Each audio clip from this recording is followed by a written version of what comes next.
And last but no means least, a huge congratulations to our winner, Kari Medina. Kari, you've become a part of the furniture now, having success in the last 3 competitions. And there is a brilliant backstory behind your work, The Tale of a Train, City of Truro. So please do tell the viewers and listeners all about this. Yes, you bet. Gerson and Joshua, beautiful pieces. I just am so honored to be included with the both of you. Yes, so 3 years ago, I was in this wonderful city of yours, and I agree, it's so easy to fall in love with. My sister had joined me. It was for this event, and we had gone to lunch for just taking a little break. We were in one of the little pubs, and we looked up and saw a picture on the wall, and it was a train. It looked a little bit like the Hogwarts train in Harry Potter. And so we went over to look at it, and the train was called the City of Truro. And we thought, wow, that's cool. There's a train called City of Truro. And then we looked a little bit deeper, and it was designed by someone named George Jackson Churchward. And our jaws dropped. We knew that name. George Jackson Churchward was the chief mechanical engineer for the Great British Western Railway. He was like this amazing Elon Musk of his day. And the reason why we knew the name was not because we were train aficionados, but because George Jackson was one of 3 brothers, the youngest of whom immigrated to the United States in the 1880s. That brother, James Churchward, was our great grandfather. So suddenly what was an interesting moment became a historical moment. And we got all excited, and the people at the pub were kind of looking at us, 2 ladies going, ah! We took a picture. We brought it home to our aunt, who is the genealogist of the family. She's was 103 this August.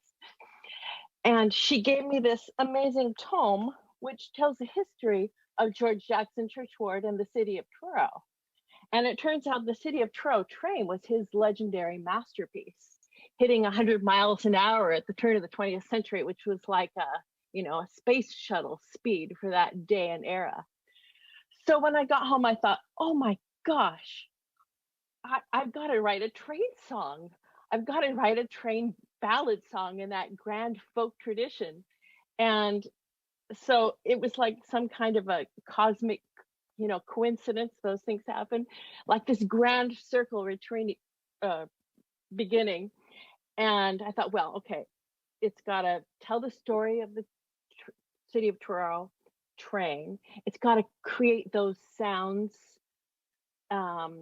for the choir to make. And they're such fun sounds to make, aren't they? I feel like there's something that you can even improvise with as a group. The bigger the group you have, the more you can kind of play with the Doppler effect and those clustered chords to create the whistle sound and all of that, even the stomping or clapping or whatever. There's a lot of different things you can do in a live environment with a big group. That's very fun. But anyhow, to have a train song that was inspired by being in the City of Truro, by a train called the City of Truro, and then sung by the voices of the City of Truro seemed like completing the perfect circle. So I just was thrilled to be able to participate again this year. I was just overly tempted by this opportunity. So Thanks again. It was delightful. Thank you, Kari. I mean, I was privy to that backstory only very, very recently, but for everybody else here, this is the first time they're hearing it. And it is an amazing story. I can see Chris's jaw all but drop as we were talking about that. So it's just a fantastic. Would you like to come in on that, Chris? Yeah, just to confirm what you've just said there. I mean, there is a little bit of the backstory on the score, but it doesn't detail that personal perspective. And I think, on the one hand, I'm amazed and surprised at all those kind of coming togethers of coincidences, but also there's a part of me that isn't at all surprised, because the honesty in the music, that this is something that's been driven by a genuine passion that you've somehow accessed It's not just another train song where we do kind of imitation, childlike train noises. There was something else in that music that made me think this, and that's why I actually thought, as I think I said to you before the official start of this of this broadcast, that my guess when I looked at the score was that it must be by a local composer who knew the history of Truro, the story of Truro inside out, because it just had that honesty and that connectivity with, with the history and with the environment that I thought could only have come from a local. So then discovering it was you, and we'd met last year because of your success last year, I was bowled over by that and sort of slightly confused in a way.